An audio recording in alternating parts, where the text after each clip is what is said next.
Glória a Deus. Vamos fazer mais um momento de oração antes de passarmos a palavra, amém? Senhor Deus, Pai amado, obrigado, Jesus, pela vida de cada pessoa que aqui está, ó Deus. Viemos aqui, ó Pai, nessa noite para te louvar, para te bendizer, para contar e cantar as tuas grandezas. Pai amado, chegamos agora num momento muito importante, que é o momento de olharmos para a tua palavra, de meditarmos nela, ó Deus, de alegrarmos a nossa alma e de aprendermos um pouco mais sobre o teu evangelho. Por isso, Deus, o que eu te peço hoje nessa noite é que o teu Espírito Santo, ó Pai, venha sobre a minha vida, me auxiliar na pregação, e que o teu Espírito Santo também, ó Pai, venha sobre a vida de cada um que está aqui, ó Deus, para que eles possam aprender o teu evangelho, que a tua palavra possa ser vida na vida deles, que a sua palavra possa ser eficaz, ó Deus, e que eles possam sair daqui, ó Deus, cheios da tua graça, cheios do teu amor e cheios do teu Espírito Santo, amém? Amados, hoje nessa noite nós vamos mais uma vez falar um pouco sobre o amor de Deus e entendermos o que a Bíblia fala sobre o amor. Então hoje nessa noite, você que tem a sua Bíblia, abra ela em 1 Coríntios capítulo 13, amém? 1 Coríntios capítulo 13, e nós vamos ler do 1 ao 13. E depois, como nós sempre fazemos aqui, o que nós fazemos? Nós sempre vamos analisar versículo por versículo e assim extrair do texto as doutrinas que aqui estão. No culto passado, nós lemos todos os versículos. Hoje, nessa noite, nós vamos ler novamente e assim prosseguirmos, dar uma recapitulada naquilo que falamos, pois é muito importante, e assim avançarmos nessa compreensão desse assunto tão importante para as nossas vidas, que é conhecermos a Deus, conhecermos o que a Bíblia fala de fato sobre o amor. Amém? Então você que tem a sua Bíblia, vamos ler do versículo 1 ao versículo 13. A palavra de Deus diz assim: ainda que eu fale a língua dos homens e dos anjos, se não tiver amor, serei como bronze que soa ou como símbolo que retine. Ainda que eu tenha o dom de profetizar e conheça todos os mistérios e toda a ciência, ainda que eu tenha tamanha fé a ponto de transportar montes, se não tiver amor, nada serei. Ainda que eu distribua todos os meus bens entre os pobres, e ainda que eu entregue o meu próprio corpo para ser queimado, se não tiver amor, nada disso me aproveitará. O amor é paciente, é benigno, o amor não arde em ciúme, não se ufana, não se ensoberbece, não se conduz inconvenientemente, não procura os seus interesses, não se exaspera, não se ressente do mal, não se alegra com a injustiça, mas regozija-se com a verdade. Tudo sofre, tudo crê, tudo espera, tudo suporta. O amor jamais acaba, mas, havendo profecias, desaparecerão, havendo línguas, cessarão, havendo ciência, passará. Porque em parte conhecemos e em parte profetizamos. Quando, porém, vier o perfeito, quando, porém, vier o que é perfeito, então o que é parte será aniquilado. Quando eu era menino, falava como menino, sentia como menino, pensava como menino. Quando cheguei a ser homem, desisti das coisas próprias de menino, porque agora vemos como em espelho, obscuramente. Então veremos face a face. Agora conheço em parte, então conhecerei como também sou conhecido. Agora, pois, permanece a fé, a esperança e o amor. Estes três, porém, o maior destes é o amor. Então aqui, como nós falamos no culto passado, Aqui está um texto que muitas das vezes ele é mal interpretado. Muitas das vezes as pessoas colocam esse texto fora do contexto. Muitas das vezes esse texto ele é usado em casamento. E muitas das vezes as pessoas acham que aqui ele está falando de um amor de homem para mulher. E não é isso. O que nós estamos vendo aqui é o apóstolo Paulo falando para nós do amor que flui de Deus no coração do cristão que foi regenerado por Deus. E ao ser regenerado por Deus, ele fala que esse tipo de amor que nós estamos vendo aqui flui de dentro de nós. Jorra como rios de águas vivas. Então aqui é o fruto, é o fruto do amor do Espírito Santo que está sobre a vida do cristão. Então, como nós hoje nessa noite temos essa incumbência de olharmos o que é o amor, segundo a referência bíblica, o que nós temos que aprender aqui hoje é o lugar que a Bíblia dá ao amor. Segundo ponto que nós vamos relembrar é o que é realmente o amor na Bíblia. E em terceiro ponto, de onde procede o verdadeiro amor. E o quarto e último ponto, onde nós vamos de fato olhar, é por que o amor é a maior das graças que recebemos de Deus. Então, amados, aqui é muito importante, porque, como nós falamos, as pessoas têm uma visão deturpada e distorcida do que é o amor. As pessoas pegam a visão da filosofia, a visão do humanismo secular, a visão do mundo, o que o mundo ideologia como amor, e acabam trazendo para a igreja como se esse fosse o amor que a Bíblia manda nós andarmos e vivermos nele. E isso não é o amor da Bíblia. Então, como nós falamos, nós temos que ver, primeiramente, como a Bíblia define o que é amor. Nós temos que ter essa visão de que nós temos que abraçar tudo aquilo que a Bíblia fala sobre o amor. Tudo aquilo que Deus manda nós agirmos pelo amor. E não como o mundo define. E aqui está o grande problema da nossa geração, dos ditos cristãos da nossa atualidade. Pois, como nós falamos, eles olham para aquilo que o mundo fala o que é amor, para aquilo que o mundo define o que é o amor, e acabam trazendo para a igreja. E aí, então, o que temos é uma visão distorcida do que é o amor. Então, primeira coisa que eu quero pensar, e para que fique bem nítido na nossa mente, é o versículo 13. Olha o que ele diz: agora, pois, permanece a fé, a esperança e o amor. Entre esses três, mas o maior destes é o amor. Quando nós olhamos o texto que acabamos de ver, veja quantas coisas Paulo ele pinça. Ele fala: olha, eu poderia dar todo o meu dinheiro aos pobres, e isso não seria amor. Eu posso fazer isso sem amor. Eu posso dar o meu corpo para queimar por outras pessoas, e ainda assim isso não é o amor que a Bíblia define.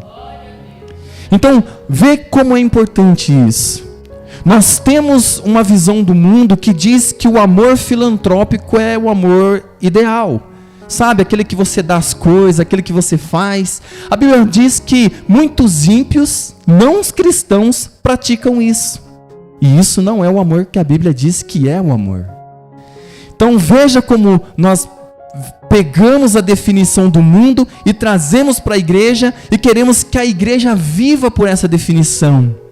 Então hoje nessa noite, nós temos então que ver o lugar que a Bíblia fala do amor, o que é realmente o amor da Bíblia e de onde procede esse verdadeiro amor. Amados, olha que interessante. O apóstolo Paulo, ele diz: o amor é correntemente chamado de a rainha das graças cristã. É o dom maior que recebemos de Deus. Ele diz: o fim do mandamento, diz Paulo, é o amor. Em 1 Timóteo 1,5. É uma graça que todos professam admirar. Ela parece ser uma das coisas claras e práticas que todo mundo pode entender. Não é um destaque daqueles pontos doutrinários molestos, sobre os quais os cristãos discordam. Não é verdade? Cristão, ele discorda sobre santidade, cristão, ele discorda sobre tudo. Sobre oração, sobre aquilo. Mas quando nós chegamos no momento do amor, parece que há um consenso. Não, nós temos que amar. Porém, como nós falamos, quando nós vamos para a definição do que é o amor, aí a turma fala: não, isso aí não é amor. Como isso aí é amor? Isso aí não pode ser amor. Milhares, suspeito eu, não se envergonham de dizer que não sabem nada sobre algumas doutrinas bíblicas. Alguns batem no peito e até se orgulham. Eles dizem: olha, eu não sei nada sobre justificação. Olha, eu não sei nada sobre regeneração. Outros dizem: olha, eu não sei nada sobre a obra perfeita de Cristo na cruz. Olha, eu não sei nada sobre muitas doutrinas. Eu não sei. Eu não sei nada sobre a obra do Espírito Santo. Eu não sei nada sobre a obra de Deus. Porém, amados, ninguém, creio eu, gostaria de dizer que não sabe nada sobre o amor. Até mesmo os homens que não possuem uma religião sempre se vangloriam de possuir amor. Parece que isso é natural entre os homens. Poucas reflexões, amados, hoje nessa noite, fará com que nós abramos os nossos olhos e enxergamos o que de fato é o amor bíblico. Que nós possamos fazer e traçar essa distinção do que é o amor mundano e do que é o amor bíblico. Por quê? Porque é primordial para qualquer cristão fazer essa distinção. Amados, em minha admiração do amor, não me submeto a ninguém. Por quê? Porém, atrevo-me a me dizer que em muitas mentes o tema parece estar completamente mal compreendido. E principalmente dentro da igreja. Algumas pessoas dizem e exigem amor. Algumas pessoas olham e falam: olha, precisamos falar do amor de Deus. Precisamos pregar o amor de Deus. Precisamos viver o amor de Deus. Mas quando nós apresentamos o amor bíblico, quando nós apresentamos o que é de fato andar e viver em amor, as pessoas dizem: isso é muito difícil. Como eu vou fazer isso aí? Poxa vida, Jesus manda eu amar os meus inimigos. Jesus manda eu alimentar os meus inimigos, cuidar dos meus inimigos, sarar as feridas deles. Como isso? Isso eu não consigo, é muito difícil. Isso não é amor. Você não ia falar de amor, você não ia pregar sobre amor, você não ia ensinar-nos nessa noite sobre o amor bíblico. E eu digo sim, a intenção aqui hoje nessa noite é essa. É mostrar o lugar que a Bíblia dá ao amor. Porém, amados, muitas pessoas, quando você apresenta de fato o amor bíblico, parece que há um choque de realidade. Parece que a pessoa nunca ouviu falar sobre o amor bíblico. A pessoa ela fica relutante. A maioria dos cristãos que dizem que amam, que vivem em amor, que conhecem esse Deus de amor, que pregam esse Deus de amor, quando você mostra o amor bíblico, quando você mostra a definição do que de fato é amor, eles se assustam. Eles falam: como assim? Aonde isso está escrito? Nunca li sobre isso. Interessante, há um silêncio ensurdecedor, amados, no púlpito sobre isso. A maioria dos cristãos não gostam de ouvir sobre o amor de Deus, embora eles digam que amem o amor de Deus, que conhecem esse Deus de amor. Mas quando nós apresentamos esse Deus de amor, parece que eles não conhecem de fato esse Deus de amor. Amados, eu preciso e eu peço sinceramente a atenção de vocês nessa noite. E eu oro ao Espírito Santo que abra o vosso entendimento para que essa palavra caia em seu coração e frutifique. E que gere fruto. E que você cresça espiritualmente mais do que você já é crescido na fé. O desejo do meu coração e a minha oração a Deus é que o crescimento do amor possa ser provido neste mundo sobrecarregado de pecado. Em nenhum outro lugar a condição caída do homem se mostra tão forte como a escassez do amor cristão. Amados, há pouca fé na terra, pouca esperança sobre a terra, pouco conhecimento das coisas divinas, mas nada, depois de tudo, é tão escasso como o amor real de Deus. Há uma escassez, amados, muito grande. Amados, o primeiro ponto que eu quero só relembrar nessa noite é para esclarecer e estabelecer a imensa importância da prática desse assunto. Não me esqueço que há muitos cristãos nesses dias que quase recusam olhar para algo tão prático no cristianismo. Eles, amados, não falam sobre nada, senão de 2 ou 3 doutrinas favoritas.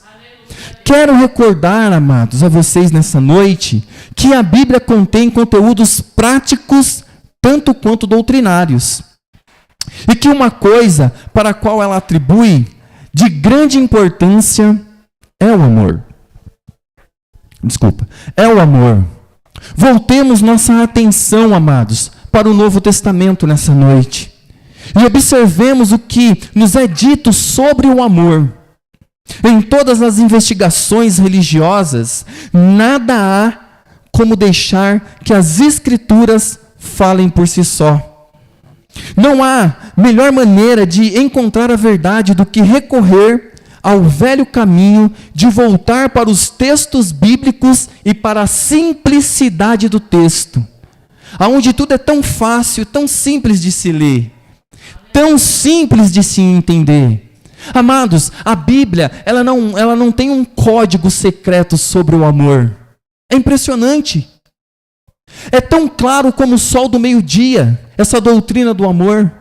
Porém, como eu sempre falo, quando as pessoas olham para essa doutrina e elas desconhecem essa doutrina, elas não querem se aprofundar nessa doutrina, parece que esses textos ficam obscurecidos aos olhos deles. Então hoje nessa noite, queremos fazer isso, voltar à simplicidade do texto bíblico. Não tem segredo. Os textos foram as armas do nosso Senhor Jesus Cristo, tanto nas respostas a Satanás, como nas argumentações contra os judeus, os escribas e os fariseus. Os textos, amados, são os guias aos quais nunca devemos nos envergonhar de nos referirmos a eles. Nos dias presentes, precisamos fazer isso. Precisamos dizer o que as Escrituras diz. Precisamos dizer e ler o que está escrito. Só que o mais importante de tudo isso é como você lê a Bíblia. Porque dependendo da forma que você lê, amados, você nunca vai chegar ao pleno conhecimento que ali está. Amados, ouçamos hoje nessa noite, primeiramente, sobre o que o apóstolo Paulo diz aos coríntios. Olha o que ele diz: ainda que eu fale a língua dos homens e dos anjos, se não tiver amor, seria como um metal que soa, ou como um sino que tine. E ainda que tivesse o dom da profecia e conhecesse todos os mistérios e toda a ciência, ainda que tivesse toda a fé, de maneira tal que transportasse os montes e não tivesse amor, nada seria. Ainda que eu distribuísse toda a minha fortuna para o sustento dos pobres, ainda que eu entregasse o meu próprio corpo para ser queimado e não tivesse amor, nada disso me aproveitaria. Aleluia. Amados, olhe para o que Paulo está dizendo. Ainda que ele falasse todas as línguas dos homens, ainda que ele falasse a língua dos anjos, ainda que ele fizesse todas essas coisas, se ele não tivesse amor, ele nada seria. Veja como é importante essa doutrina. Ouça o que Paulo, amados, diz para nós. O mundo define o amor como ações filantrópicas.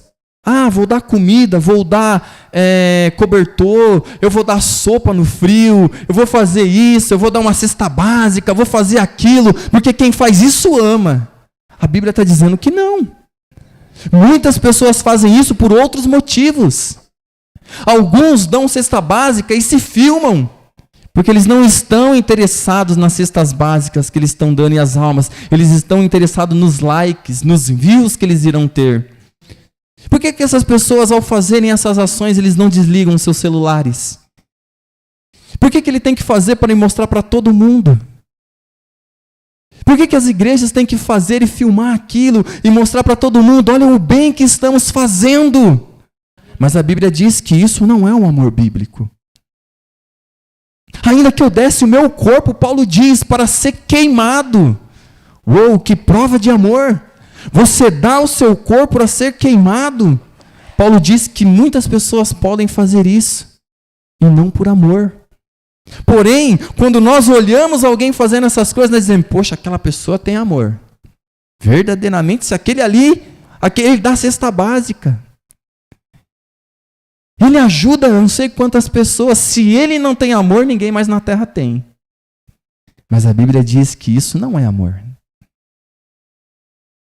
As pessoas podem fazer essas coisas e ainda assim não ter amor. Não é interessante?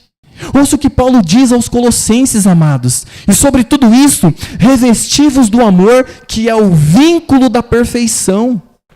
Colossenses 3,14.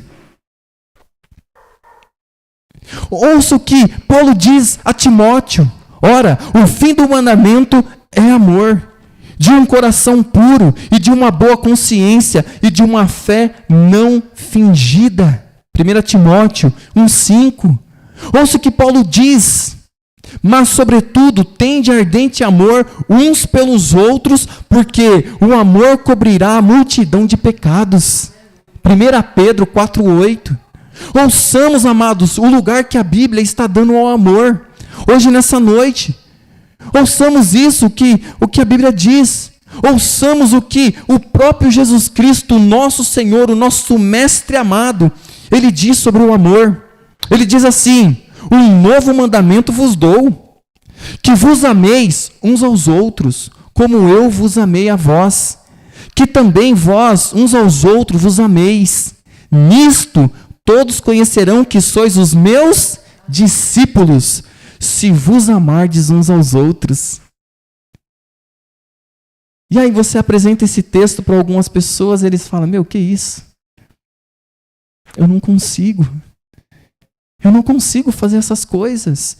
Olha, eu creio num Deus que ressuscita mortos.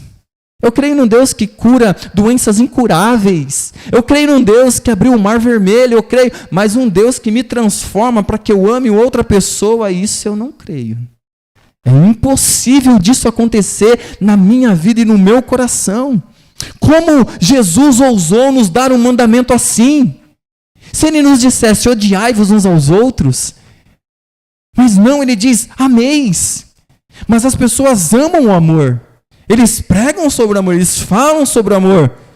Mas quando vão amar, aí uma grande barreira. Aí nós olhamos e falamos, eu não consigo, eu não posso, eu não consigo. Amados, aqui está o mandamento de Cristo. Sobretudo, ouçamos o relato do nosso Senhor Jesus do juízo final. E observe a falta de amor que condenará a milhões. Então dirá aos que estiverem à sua esquerda, apartai-vos de mim, malditos, para o fogo eterno, preparados para o diabo e seus anjos. Porque tive fome e não me deste de comer, tive sede e não me deste de beber. Ouçamos o que Paulo diz aos romanos nessa noite.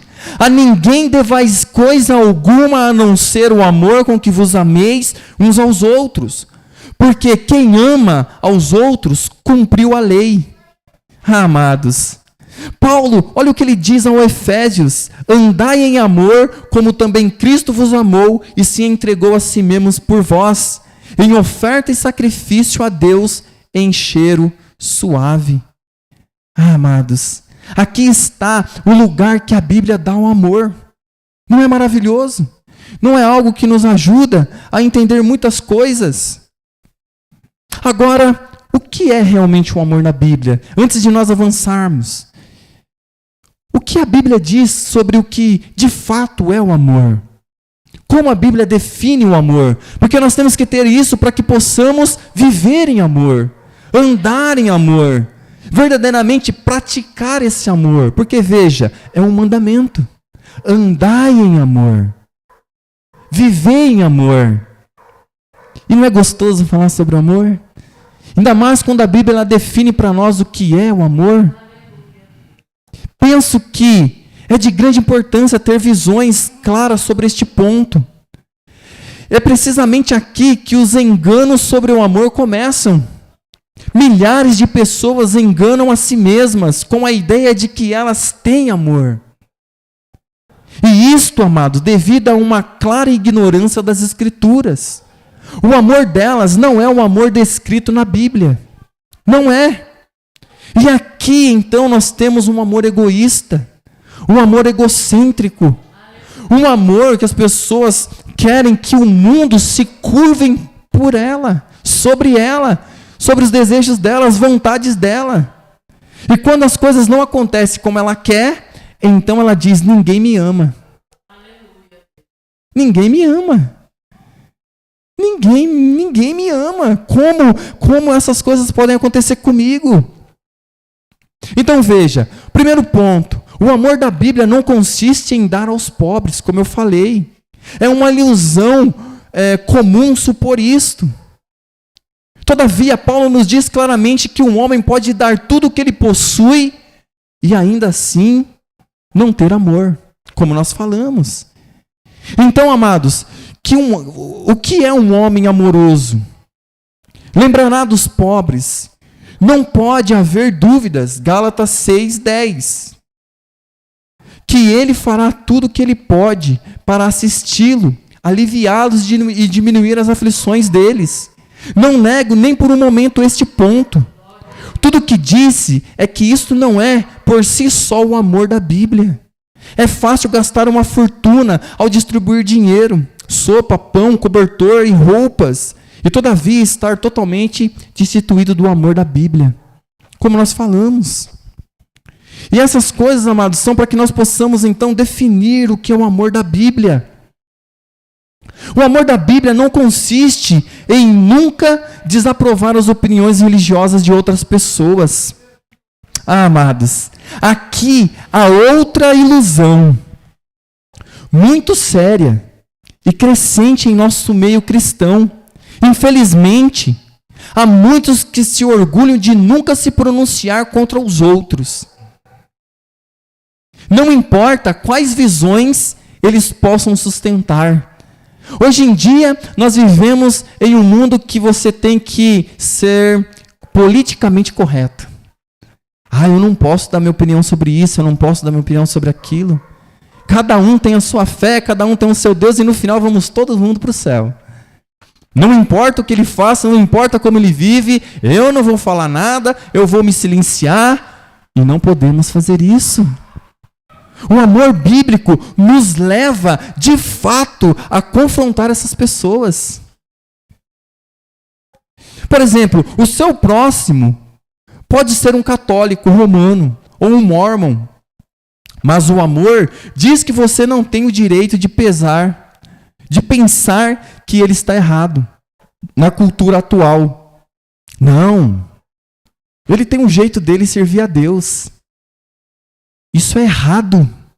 Se nós amamos essas pessoas, nós temos que falar para ela: olha, isso que você faz é errado. A Bíblia definiu o que é certo e o que é errado. Há um caminho, há uma doutrina, há fundamentos bíblicos que devemos defender, devemos pregar. Porém, hoje, o que nós temos é uma geração que fica em cima do muro. Olha, eu não sou nem daqui nem dali. Eu agrado todo mundo. Longe de mim ser uma pessoa que desagrada as pessoas. Que isso? Eu vou falar que eu sou cristão e eu sou contra essas coisas? Vou nada. Não, eu não posso perder a amizade daquela pessoa. Eu não posso perder... Não, eu vou ser mal visto por essas pessoas? Deus me livre. Só por causa de um ponto de vista cristão? Não. Eu vou esconder a minha fé. Eu vou esconder os meus princípios. Eu vou esconder tudo aquilo que eu sei que é verdade, que está condenando aquela pessoa e levando ela para o inferno, só para ter a boa vizinhança. Não. Temos que nos pronunciar com educação, com sabedoria, com pudor, mas temos que alertá-los que aquilo que eles estão praticando é errado. É interessante que nós vivemos numa geração que todo mundo tem direito, menos nós. Todo mundo pode pensar o que quiser, falar o que quiser, agir da forma que quiser, mas nós não podemos. Nós sempre temos que esconder a nossa fé e negar o nosso Senhor diante dos homens. Mas ai daquele que nega o Senhor diante dos homens, porque no último dia essa pessoa será negada diante dos anjos. Isso é terrível, amados. Não podemos ser assim. Amados, o amor da Bíblia consiste em sim confrontar essas pessoas. Se ele é sincero, seria falta de amor pensar desfavoravelmente de sua condição espiritual. Que Deus me livre sempre de tal amor dessa geração nossa, desse humanismo secular, que diz que amar é concordar com tudo que as pessoas fazem. Isso não é amor. Isso não é. Nesta avaliação, amados, o apóstolo Paulo estaria errado ao ir pregar para os gentios. Nesta avaliação, não há utilidade em enviar missionários pelo mundo. Nesta avaliação, seria melhor fecharmos as nossas Bíblias e trancarmos as portas das nossas igrejas. Todo mundo está certo e ninguém está errado. Todo mundo está indo lindo, cantando, sorridente para o céu. E ninguém está indo para o inferno. Será que isso é verdade na nossa geração? Não. Enquanto nos calamos, enquanto fechamos os nossos lábios, multidões estão caminhando a passos largos para o inferno. E a igreja da nossa geração tem se amedrontado. Há igrejas, amados, que estão abraçando coisas que a Bíblia condena explicitamente. Há igrejas que hoje pregam o evangelho inclusivo. Não, temos que incluir todos. Não importa o que você faça, não importa o pecado que você seja. Não, vamos incluir. É uma igreja incluinte. E inclui todo mundo aqui na terra, mas exclui todos do céu. Há um confronto do chamado do evangelho. O evangelho diz: negue-se a si mesmo, tome a sua cruz e siga Cristo. Arrependa-se do seu pecado, abandone o seu pecado. Cristo não nos aceita como somos, senão não precisava ele ter morrido por nós. Ele morreu por nós porque ele não aceita a forma que somos. É por isso que a mensagem do evangelho é única. A única religião que prega regeneração. Não é uma melhoria de caráter. Não é uma melhoria de vida. Deus não olhou para você e falou: você está 100%, só precisa aceitar Jesus. Não, não é isso. O evangelho não é sobre reciclar quem você é. Não é isso. O evangelho é te fazer uma nova criatura. Para a honra e glória do Senhor Jesus Cristo. Para reluzirmos a luz de Cristo. Para sermos luz desse mundo, sal dessa terra. Não somos levantados para ser apenas mais uns, mas somos levantados para levantar a bandeira do Evangelho de Jesus Cristo, amado, que morreu pelos nossos pecados. que assumiu lá na cruz sobre ele toda a ira destinada a nós. Ele morreu por nós e ele ressuscitou por nós, para que nós sejamos os seus porta-vozes, para dizer para o mundo que eles precisam se arrepender e abandonar os seus pecados. Então veja, amados, veja que isso é maravilhoso. Veja que precisamos de homens e mulheres que se posicionem nessa geração. Veja que precisamos de homens e mulheres corajosos. Que nós possamos ser encorajados pelo Espírito Santo. Que possamos pregar o Evangelho sem medo, sem vergonha. Que nós possamos verdadeiramente falar ao mundo que existe um plano de salvação, que está incluído o abandono do pecado. Que precisamos, amados, de fato daquele amor que Paulo coloca como fruto do Espírito Santo em Gálatas 5:22. Amar a Deus tal como Adão amava antes da queda. É a primeira coisa que acontece em nosso coração. A Bíblia diz que por natureza nós somos inimigos de Deus. Que por natureza humana nós odiamos Deus, odiamos a palavra de Deus. Mas quando o Espírito Santo nos regenera, quando o Espírito Santo vem sobre a nossa vida, quando o Espírito Santo invade o nosso coração, nós passamos a amar a Deus, amar a palavra de Deus, amar a santidade de Deus. Veja a mudança radical que há em nossa vida. Antes, inimigos, hoje, amigos de Deus. Éramos por natureza filhos da ira, mas o fruto do Espírito é o amor. E isso é maravilhoso. E hoje nós vamos aqui, então, olhar para o ponto que ficou faltando no culto passado. Já lembrei a vocês o que é e o que não é amor. Dei base suficiente para que você possa julgar se de fato há o amor bíblico sobre as nossas vidas ou não. Se nós de fato, estamos enquadrados nesse amor ou não. Se nós de fato temos uma visão clara sobre o que a Bíblia diz, o que é amor ou não. Mas agora, por último, amados, eu quero mostrar para você porque o amor é a maior graça de todas que recebemos. Amados, a palavra de Paulo sobre este assunto são distintas e claras para nós nessa noite. Ele conclui seu maravilhoso capítulo da seguinte maneira, de tudo aquilo que ele fala: agora, pois, permanece a fé, a esperança e o amor. Esses três, porém, o maior destes é o amor. Esta expressão, amados, é muito notável. Essa expressão, amados, é maravilhosa. Quando nós de fato olhamos para isso, o nosso coração se enche de alegria indizível. Como nós falamos, nós estamos diante de uma geração que não gosta de se aprofundar nas coisas bíblicas.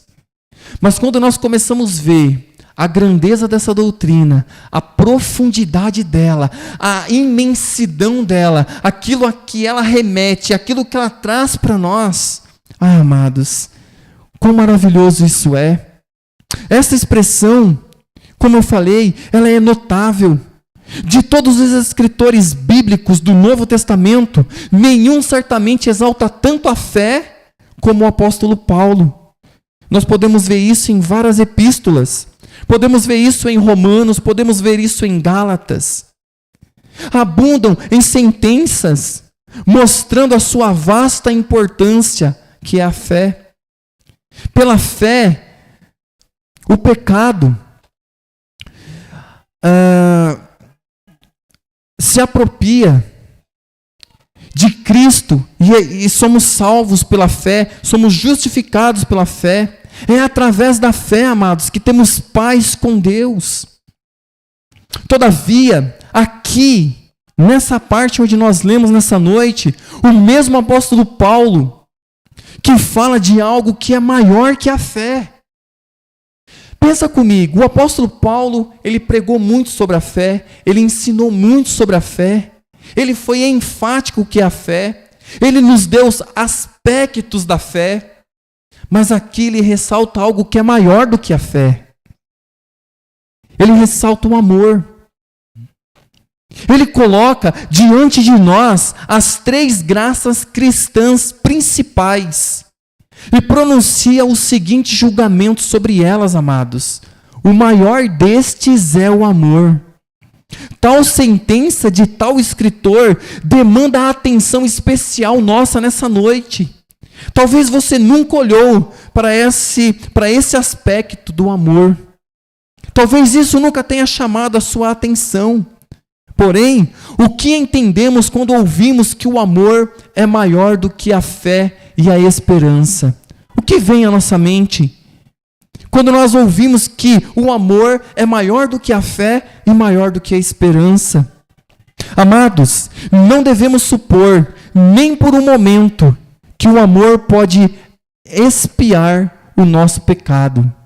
Preste atenção, redobre a sua atenção. O amor, ele não pode expiar os nossos pecados ou estabelecer paz entre nós e Deus. O amor não pode fazer isso. O que faz isso é a justificação. É quando nós entendemos a obra de Cristo na justificação. Somos justificados pela fé, não é pelo amor. É pela fé. Nada pode fazer isto por nós, senão o sangue de Cristo na cruz. E nada pode nos dar o interesse no sangue de Cristo, senão a fé. É ignorância bíblica não saber isso. O ofício de justificar e unir o crente, a alma do crente a Cristo, pertence somente à fé. Porém, o nosso amor e todas as outras graças são mais ou menos imperfeitas e não poderiam suportar a severidade do julgamento de Deus. Quando tivermos feito tudo, seremos servos inúteis. É o que diz Lucas 17:10. Quando você faz tudo, você se torna um servo inútil. É o que a Bíblia diz. Algumas pessoas acham que não. Não, agora eu sou um servo aprovado, agora eu estou por cima. Não. Quando você fizer tudo o que a Bíblia manda, o que tem que vir ao seu coração é: eu sou um servo inútil, porque só fiz aquilo que era para ter feito. Não fiz nada além. Eu amo, eu perdoo, eu faço isso, eu faço aquilo, e tudo isso me torna um servo inútil, porque só faço aquilo que é preciso fazer. Amados, não devemos supor que o amor pode existir independente da fé. Não existe amor sem fé. Está vendo como é que é importante nós entendermos essas coisas? Paulo não pretendeu colocar uma graça com rivalidade com outra. Ele não quis dizer que um homem pode ter fé, o outro esperança e o outro amor. Não é isso que Paulo está dizendo. O que Paulo está dizendo é que o melhor destes é o homem que tem amor. Ele não está dizendo que um vai ter uma coisa e vai ter outra e não vai ter a outra. Ou que uma coisa está contrária à outra. Não é isso. Ele está dizendo que a pessoa ela vai ter tudo isso, mas o maior entre todas tem que ser o amor. Você tem que ter fé, você tem que ter esperança, você tem que ter amor. Está junto, está unido, não está separado. As 3 graças, amados, estão inseparavelmente unidas. Elas não se separam. Onde há fé, sempre haverá amor. E onde há amor, sempre haverá fé. Sol e luz, fogo e calor, gelo e frio, não estão mais intimamente unidos do que a fé e o amor. É assim que tem que ser a nossa vida. É igual algumas pessoas me dizem: você estuda, mas não ora? Não, eu oro e estudo. Você tem que ter os dois. Um passarinho não voa só com uma asa, ele voa com as duas. Então a fé e o amor é a mesma coisa, estão unidos. Há razões, amados, pelas quais o amor é maior das 3, parece-me clara e simples. E eu quero mostrar para você nesses 10 minutos finais de pregação. Primeiro, nessa noite, não devemos supor que o amor, como eu falei, ele vai existir individualmente dessas outras coisas. E que nenhuma está contra a outra. Ambas estão unidas, inseparavelmente unidas. Essas coisas estão juntas. Então, a razão pelas quais o amor é o maior dessas 3 graças que nós vamos ver, a primeira delas é: o amor é chamado de a maior das graças porque há certa semelhança entre o crente e o seu Deus. Quando você ama, você se torna semelhante a Deus. Não igual, semelhante. Deus não precisa de fé. Deus não precisa. Ele não é dependente de ninguém. Deus não depende de mim, não depende de você, não depende de você, para nada. Eu acho interessante algumas pessoas falam assim, não, é que se eu não fizer tal coisa, aí Deus está perdido. Deus vai perder uma grande ferramenta na igreja. Olha, eu sou importantíssimo no reino de Deus. Não, você vai morrer, Deus vai levantar outro, o outro vai morrer, Deus vai levantar outro, a obra vai continuar. Quando nós olhamos para a história do cristianismo, o que nós temos? Nós temos Pedro, Paulo, João, nós temos Tiago, Bartolomeu, nós temos outros, Tiago, nós temos inúmeros homens. No decorrer da história nós temos outros grandes homens que Deus levantou, cada um para o seu tempo, cada um para a sua geração, e você é importante para essa geração, para este momento, para agora, porém nós não somos insubstituíveis. Deus não precisa de nós para nada. Deus não precisa do homem para nada. Deus não precisa de ninguém. Deus não precisa do meu testemunho, Deus não precisa da minha pregação, Deus não precisa de nada. É um privilégio para mim, é uma honra para mim ser chamado para trabalhar para Ele. É algo maravilhoso. Quando eu estou estudando, quando eu estou lendo, eu falo, Pai, como insignificante eu sou no seu reino. Quando eu tenho essa oportunidade de pregar, eu falo, Pai, poderia vir outro muito mais eloquente do que eu, muito mais sábio do que eu, que ama muito mais almas do que eu, que ora muito mais do que eu, que se dedica muito mais do que eu, mas mesmo assim, por misericórdia, o Senhor me chamou. O Senhor me sustenta. É maravilhoso, amados. Você saber que é tão insignificante, mesmo assim, Deus te chama para trabalhar no reino. Existem homens muito mais capacitados do que eu, que pregam uma palavra maravilhosamente melhor do que eu. Mas, no entanto, Deus não precisa de mim. Não há ninguém superior a Ele, em que Ele deva confiar. Deus não precisa de esperança, amados. Para Ele todas as coisas são certas, seja no passado, no presente ou no porvir. Mas Deus é amor. Sempre haverá, amados, isso diante dos nossos olhos. E quanto mais o seu povo ama, quanto mais o seu povo ouve Jesus falar assim, ó, amai-vos uns aos outros. Amar o irmão, amar a irmã, amar o pastor, amar a igreja, amar a obra. Quanto mais você ama, quanto mais você faz isso, quanto mais você pratica, mais parecido com Deus você é. E o que Cristo falou? Assim, quando você começa a amar, aí o mundo vai saber que você é meu discípulo. Não é porque você ora muito, não é porque você prega muito, não é porque você faz muito, mas é quando você ama verdadeiramente. Quando você passa a amar, o mundo vai entender isso, porque o mundo não sabe o que é o amor. O mundo ama de uma maneira egoísta. Se você faz, eu te amo. Se você não faz, eu não te amo. Se você me dá bom dia, eu te dou bom dia. Se você me trata bem, eu te trato bem. É uma troca, é um amor egoísta. Mas a Bíblia diz assim para nós hoje nessa noite. É dele que brota, amados, todas as boas obras e bondade. É a raiz de missões, escolas e hospitais. O amor fez com que os apóstolos gastassem e fossem gastos pelas almas. O amor levanta obreiros para Cristo e faz com que eles continuem trabalhando dia após dia. Você entende? Não é pelo resultado, é por amar a Deus, é por amar a obra. Se tiver 1000 pessoas aqui diante de mim, eu vou pregar da mesma forma, da mesma maneira. E se não tiver ninguém, eu vou continuar lendo, eu vou continuar jejuando, eu vou continuar orando, eu vou continuar buscando, porque eu amo a Deus. Eu não estou pelo resultado, eu estou pelo meu Deus. Para mim não importa. É isso que eu quero que você entenda, amado. É por amar a Deus, amar a obra dele. É isso que move os nossos corações. Os apóstolos, eles deixavam ser gastos. Eles se desgastavam pela obra. Eles se doavam de corpo e alma. O amor aquieta as querelas e põe fim aos conflitos. Neste sentido, cobre uma multidão de pecados.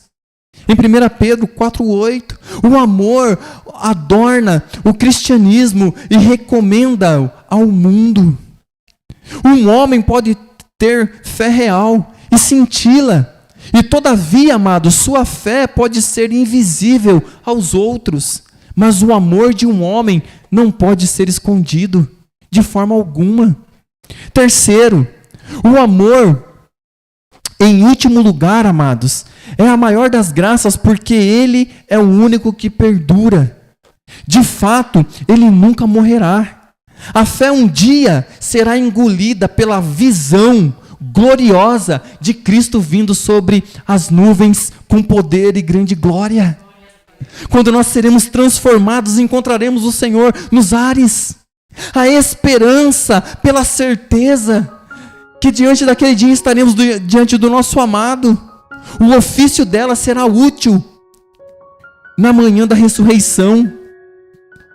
E como antigos almanaques serão postas de lado a fé e a esperança.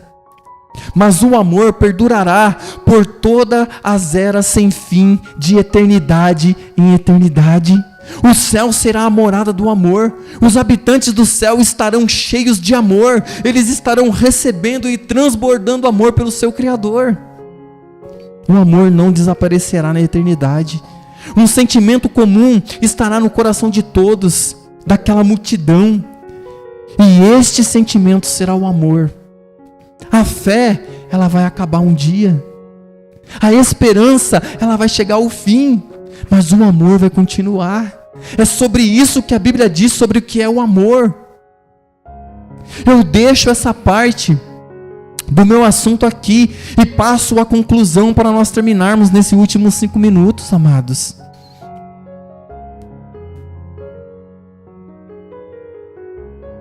Em cada um dos 3 pontos de comparação, eu apenas nomeei as diferenças entre o amor e as outras graças. Isto poderia ter sido facilmente alargado. Como eu falei, nós poderíamos passar dias aqui falando sobre essas grandezas, nos aprofundando, mergulhando intensamente nessas doutrinas.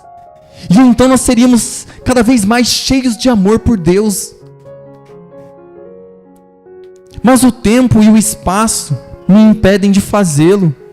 Se eu tiver dito o suficiente, amados, para guardar os homens do engano sobre o correto significado da grandeza do amor, já estou contente nessa noite.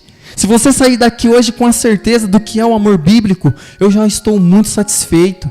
O amor, amados, que isso seja sempre lembrado, não pode justificar e apagar os nossos pecados, nem mesmo a fé pode fazer isso, somente Cristo. Mas o amor nos faz um pouco semelhantes a Deus.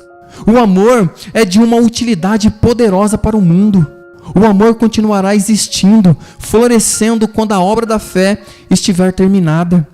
Certamente, amados, neste ponto de vista, o amor bem que merece uma coroa entre as doutrinas. Agora, deixe-me fazer a cada um em cujas mãos está o artigo para estar uma simples pergunta a você. Deixe-me pressionar em suas consciências todo o assunto desta pregação. Você conhece algo da graça sobre a qual estive falando? Você tem amor? A linguagem forte do apóstolo Paulo deve certamente lhe convencer que a pergunta que te faço não é que deve ser levemente posta de lado. A graça sem a qual a graça sem a qual, oh meu Deus do céu, A graça sem a qual este santo homem pode dizer: não sou nada. A graça que o Senhor Jesus disse expressamente ser a grande marca de seus discípulos aqui na terra.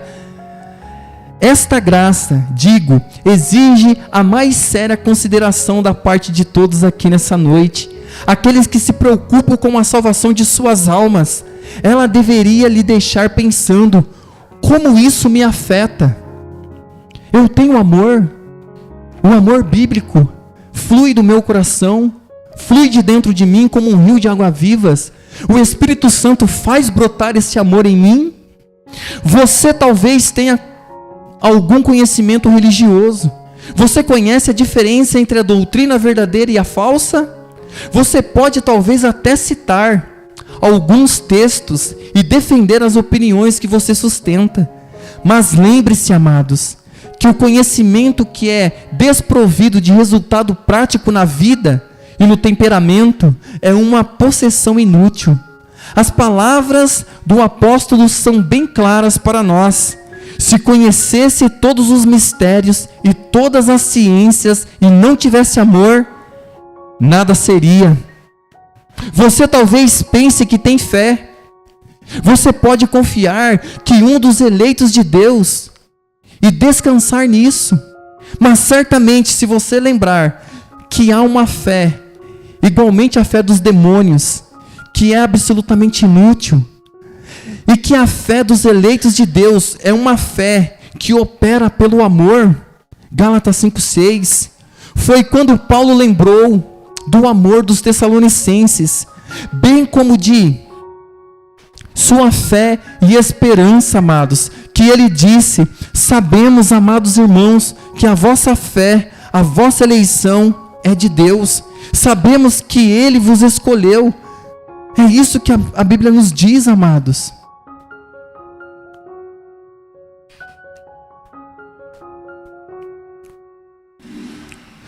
Agora, olhe para a sua vida diária, amados, tanto em casa como fora dela, e considere que lugar o amor das Escrituras tem nela.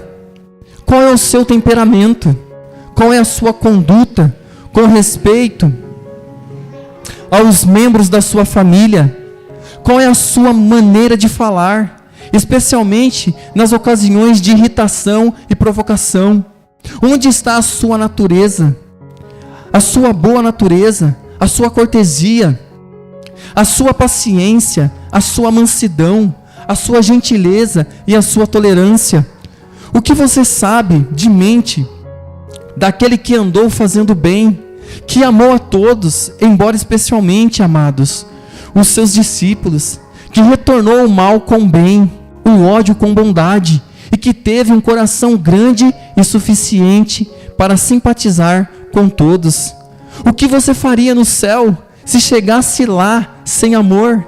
Que conforto você teria num lar onde o amor fosse uma lei, e o egoísmo e a natureza má fossem completamente impedidos? Sim, eu receio, amados, que o céu não será um lugar para um homem sem amor e de mau gênio aqui na terra.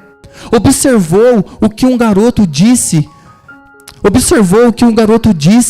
um dia desses: se vovô for para o céu, espero que eu e o meu irmão não esteja lá.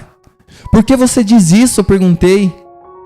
O garoto replicou: se ele nos ver lá, tenho certeza que ele dirá como o faz agora. O que esses garotos estão fazendo aqui? Tire-nos do meu caminho, tire-os daqui. Ele não gosta de nos ver na terra, e suponho que ele não nos gostará de ver no céu também. A pergunta é: imagine, amados, quantas pessoas que nós não gostamos, se ele estiver no mesmo céu que nós. Como será essa relação? Como será isso? Já parou para pensar? Esse garotinho estava com medo que seu avô estivesse lá.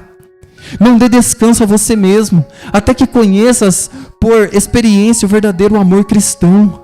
Vá e aprenda dele, que é manso e humilde de coração, e peça que te ensine a amar.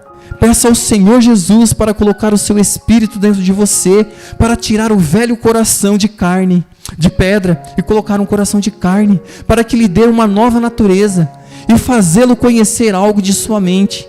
Clame a Ele, amados, dia e noite, por graça, e não lhe dê descanso, até que você sinta algo daquilo que descrevi nesta noite. Serás verdadeiramente feliz quando puderes entender o que significa andar em amor. Vamos orar ao Senhor, vamos agradecer a Deus, que nós possamos hoje nessa noite pedir que o Espírito Santo invada o nosso coração e que nós possamos sair daqui cheios da graça de Deus e aprender um pouco mais sobre esse amor. Senhor amado, Deus querido, eu sei, ó Pai, que a Tua palavra não mente. Eu sei, ó Deus, que a Tua palavra não pode voltar vazia, mas que ela vai e produz o efeito ao qual ela foi mandada. Pai amado, nós precisamos crescer, Senhor. Nós precisamos amadurecer na fé, e muitas das vezes isso é dolorido, isso é difícil, ó Pai, mas nós podemos todas as coisas no Senhor que nos fortalece. Pega pelas nossas mãos, Senhor, nos alimenta com a Tua palavra, faça-nos crescer nesse sentido, para que nós possamos mostrar ao mundo, ó Pai, que somos Seus discípulos. Quantas pessoas falam do amor, quantas pessoas querem que preguem sobre o amor, mas quando nós pregamos sobre o verdadeiro amor, ó Pai, eles desconhecem. Mas que hoje nessa noite nós possamos sair daqui conhecedores do Seu amor e pedindo a Sua misericórdia, ó Pai, porque eu sei que não é fácil, mas eu sei, ó Pai, que o Senhor aquecerá os nossos corações, abrirá o nosso entendimento, ó Deus, e fará morada em nós, para a honra e glória do Teu santo nome. Amém, Jesus, amém. Quero agradecer a irmã Regiane por estar aqui conosco, que possa vir outras vezes nos ajudar. Será uma honra recebê-la aqui, que Deus possa abençoar a sua vida, a sua família mais e mais, tá bom? Cumprimentem uns aos outros e vão na paz do Senhor Jesus, amém.